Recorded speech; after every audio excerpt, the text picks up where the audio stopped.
Right, so Iran has finally said the quiet part out loud. And of course, it lands like heresy in Washington because the accusation is not that the United States is biased or heavy handed or looking the other way, it's that the world's self appointed guardian of international laws stripped the wiring out of the system to let Israel run a regional free fire zone. Iran's Foreign Minister Abbas Araghchi is standing there in Tehran saying the US is replacing the entire post war legal order with a force based model designed to protect a state whose prime minister has been talking up Greater Israel as if it's a family heirloom he's polishing. And when you put that beside the strikes on Iran, the strikes in Syria, the strikes in Lebanon, the UN vetoes, the stockpiled American munitions, and all of the rest of it, well, it sounds less like Iranian bluster and more like someone describing the map as it already looks. Right, so Iran is not just shouting at the clouds here, they're laying out a prosecution case. And the charge sheet is simple enough that you can follow it without having to buy into every bit of Tehran's rhetoric necessarily. Abbas Araghchi is saying that the United States has stopped even pretending to run the post-war legal order and is now running a force-based system instead. And that system exists to protect Israel while it throws its weight around the region. You do not have to agree with Iran on anything else to see what he is doing there, because once you put the recent strikes, the public statements, and the diplomatic wreckage in order, you end up with something that looks less like a conspiracy theory and more like a description of how power really is actually working right now in the Middle East. The question is not whether the US likes Israel. That has been obvious for decades, hasn't it? The question is whether Washington is actively ushering in a regional map and a regional balance that lines up with what Israeli leaders have been calling Greater Israel, and whether the erosion of law that Aragchi is talking about is the necessary price of that. So the starting point for Iran's argument is the gap between what the post-1945 system says on paper and what has just happened to Iran in practice. The UN Charter, the Non-Proliferation Treaty, and the UN Security Council Resolution 2231 are supposed to set the limits here. No use of force against the territorial integrity of a state except in very narrow circumstances. A supervised nuclear framework with the IAEA as a technical referee, and a specific deal on Iran's nuclear program backed by the Council.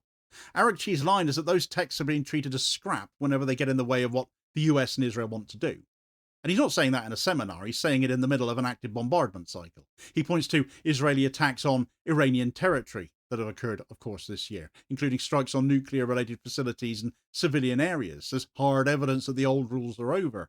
And he says that when the US helps or looks the other way, he's not a neutral bystander, but the architect of a new model where power, not law, decides who can be hit and who cannot.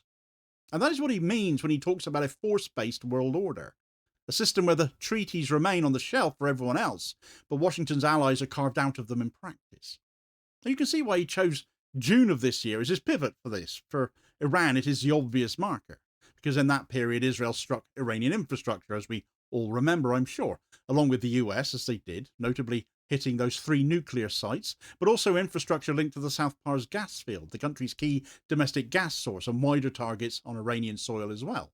Iranian officials responded by writing formally to the UN Secretary General and the Security Council, asking for the US to be held accountable for what they described as directing or supporting those summer strikes, not just tolerating them. Aragchi has gone on the record saying Iran has solid proof that American bases in the region supported the operations, turning what would have already have been a serious breach of Iran's sovereignty by Israel into something much larger if it is borne out. Coordinated use of force by a nuclear-armed state, and the world's dominant military power against a state that is on paper still covered by the very nuclear and security regimes those same powers claim to defend. At the same time, indirect talks between Iran and the US and Oman, already fragile, fell apart in the shadow of those attacks. And Aragchi has stated that Iran would not return to the table without a concrete guarantee that Washington would not bomb them mid-negotiation again. That is not the language of a system where law is restraining violence. That's a foreign minister saying in effect that the US now treats diplomacy and force as parallel tracks it can jump between at will. And if this was only about strikes on Iran, you could try to write it off as a one-off escalation. But Aragchi's point is that this has become the normal operating pattern for Israel under US cover. And that is where the Greater Israel idea once more comes into this story. Israel has been carrying out regular attacks not just in Gaza and the occupied West Bank, but across several neighbouring states too, with documented strikes on targets in Syria, on Lebanese territory, and inside Iraq as well, almost always justified as preemptive or retaliatory, almost never constrained by any serious external sanction. Iran says Israel has hit 7 countries in 2 years.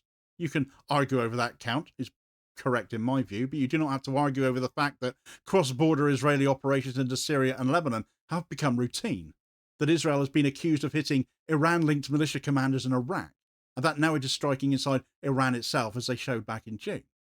Add to that the ongoing expansion of West Bank settlements, which even friendly Western governments call illegal, and the formal moves towards annexation of occupied land as the legislation has been laid down for in the Knesset. And you see the pattern Aragchi is pointing at, a state that is expanding its effective footprint and its operational reach well beyond its 1948 borders, without ever facing the kind of sanctions or isolation that would be dumped on any other regional power that behaved the same way. Greater Israel as a concept has always sat in the background of that pattern, and one of the reasons Iran is pushing it to the foreground now is that senior Israeli politicians have stopped treating it as taboo. In mainstream usage, it often just means the permanent absorption of all of historic Palestine under Israeli control, not just the territory recognised as Israel, but the West Bank, East Jerusalem, and whatever remains of Gaza. In its harder ideological version, so, it's the famous map that stretches from the Nile to the Euphrates, drawn from religious texts and nationalist myths, taking in chunks of Egypt and Jordan and Syria, Lebanon and Iraq. That maximalist map is not an official government policy document, and treating it as such would be wrong, but it has circulated for decades in settler and religious nationalist circles, and is part of the mental furniture of the far right in Israel, who very much these days sit in government and hold the reins of power over Benjamin Netanyahu. Evidence for that has come from the fact that Netanyahu himself has been reported as saying he is very attached to the idea of Greater Israel, and that he sees himself on a historic and spiritual mission linked to it. And ministers like Bezalel Smotrich and Itamar Ben-Gvir, those same far-right Zionist zealots, have been photographed with maps and symbols that erase the Green Line entirely and blur Israel into its occupied surroundings. At the same time, settler groups have pushed outwards towards parts of Syria and Lebanon in practice, even when those moves are officially disavowed. So when Iran says the project of Greater Israel has left the realm of fringe ideology and moved into the mainstream of power, this is what they're talking about. The US comes into this as more than just a cheerleader, therefore. Aragchi's accusation is that Washington is the enabling environment that lets this expansionist project become real. There's nothing speculative about the US military integration with Israel. Congress's own briefings detail the war reserve stockpile for allies in Israel, which is a deep pool of American munitions stored on Israeli soil. US and Israeli intelligence chiefs issue public readouts of close cooperation meetings, and US carrier groups and bases ring the region with surveillance and strike capacity. On the diplomatic side, veto after veto at the UN Security Council has shielded Israel from even mild censure over Gaza, West Bank settlements and cross-border operations, including a US veto on a ceasefire resolution when the death toll in Gaza was already catastrophic. When you put all those pieces together, the idea of the US ushering in Greater Israel stops being about Washington drawing maps in a back room and starts being about something more structural, a reality where Israel can widen its control, escalate its strikes, and entrench its occupation with the confidence that the world's dominant power will keep the weapons flowing, the intelligence shared, and the legal consequences blocked. Whether officials in Washington wake up thinking about the Nile and the Euphrates is almost besides the point if they are building a security umbrella big enough for the people who do think that way to act under it. Iran's foreign minister has tried to wrap all of this into a larger story about how the global system now works, which is where his language about militarization and democratic norms comes in. At the conference his ministry hosted under the title International Law Under Assault, Aggression and Defense, Aragchi framed recent events in West Asia as a mirror reflecting what he called the arrogant policies of the US and the Zionist entity. He said that he talked in Washington about rules-based order is just branding for a hegemony through strength doctrine that has played out in ruined states and shattered societies from Iraq to Gaza, and that the same doctrine is now being applied to Iran under the cover of counter-proliferation and security. When he says the world is moving towards militarization, he's not simply noting that defense budgets are up. He's arguing that decisions that used to run through the UN, through treaties, through at least some shared legal language, are now being taken through airstrikes, sanctions packages and security pacts instead, with law invoked only after the fact to justify what has already been done.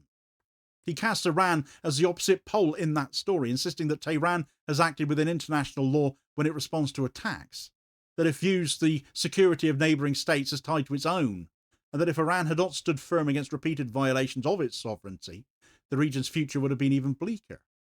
The question then is whether the specific charge that the US is ushering in Greater Israel stands up when you take it apart.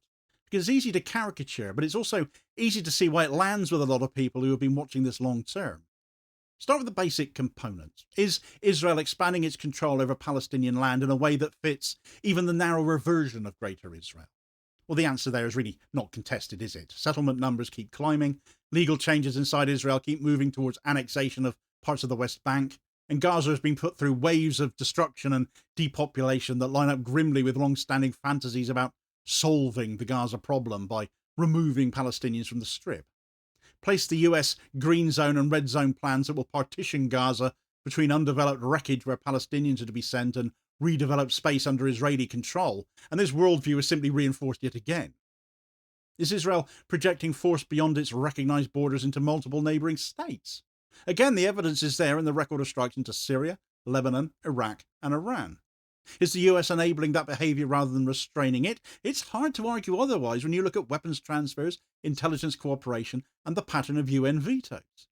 And our senior Israeli figures talking about Greater Israel in positive terms rather than treating it as a dangerous and extremist idea. In Netanyahu's case, the Prime Minister, the answer is yes. So the factual backbone of Iran's case is solid.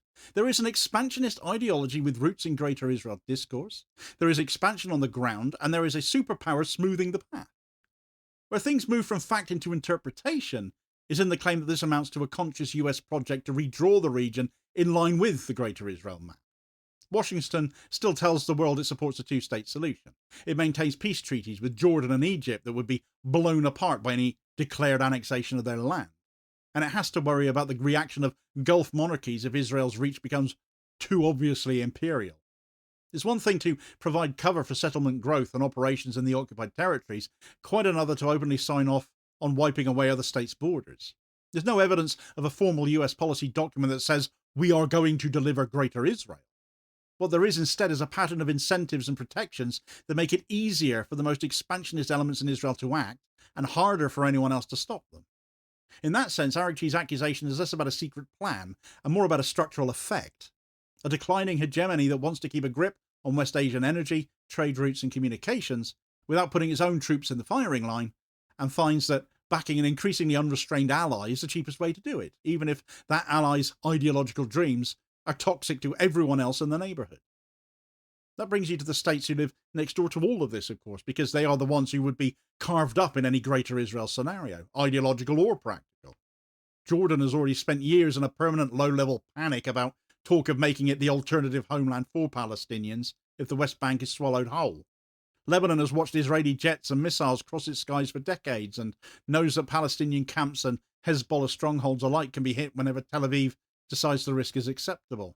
Syria has lost the Golan Heights outright and is too broken by war and internal atrocities being committed against minority ethnic groups to push back effectively against new incursions, and despite talking up pushback for that, the new leadership of al-Qaeda cast-offs still talks up relations with Israel. Iraq has seen armed groups linked to Iran struck by what its officials say are Israeli warplanes. Even Egypt, which has a cold peace with Israel, has had to watch rumours and speculative plans about using the Sinai as a dumping ground for displaced Gazans flare up each time the Strip is made unlivable. You do not have to put a Greater Israel label on any of that for the people in those capitals to feel as if the ground under their sovereignty is being softened. From their perspective, a US-run order in which Israel can hit them or their allies with no meaningful consequence already looks and feels like a system in which one state's security doctrine quietly outranks everyone else's legal rights. Where Aragchi is trying to go with all of this is beyond the Middle East, though.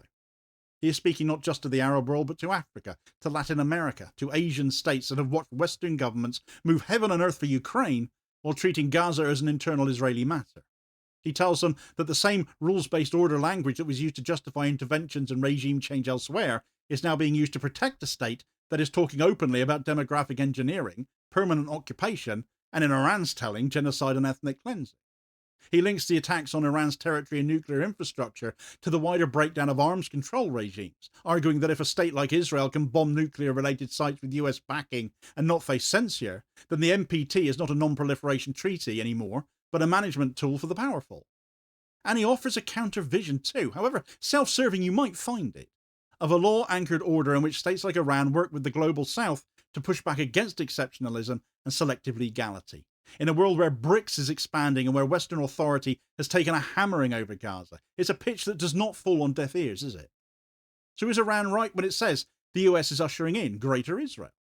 If you treat that phrase as a literal statement that Washington is committed to the full Nile to Euphrates fantasy, then the evidence is perhaps a bit thin, and the geopolitical obstacles are quite obvious there. But if you treat it the way Aragchi seems to intend it, as a shorthand for a region being remade to suit an Israeli security and expansion doctrine under US protection, then it looks a lot less like propaganda and more like the blunt version of what the official communiques delicately avoid saying.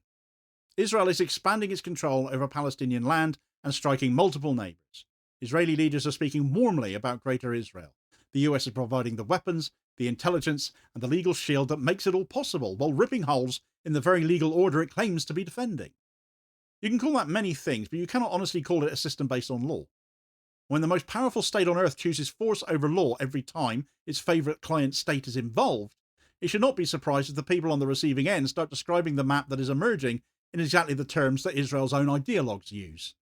That's the real sting in Iran's accusation. It says to Washington, this is not our label, this is yours, and all we are doing is taking you and your ally at your word.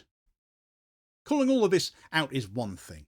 Iran taking action is often quite another, isn't it? However, the interdiction of an oil tanker the other day, the first such seizure by Iran in months in the Persian Gulf, and under court order no less, has set up much speculation about what could have been the driver of that move. And certainly the geopolitics of the region and the ownership of the tanker itself have offered up a number of plausible reasons Iran may have acted and chosen to act now.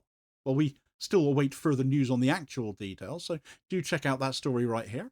Please do also hit like, share and subscribe if you haven't done so already, so as to ensure you don't miss out on all new daily content, as well as spreading the word and helping support the channel at the same time, which is very much appreciated. Holding power to account for ordinary working class people, and I will hopefully catch you on the next one. Cheers, folks.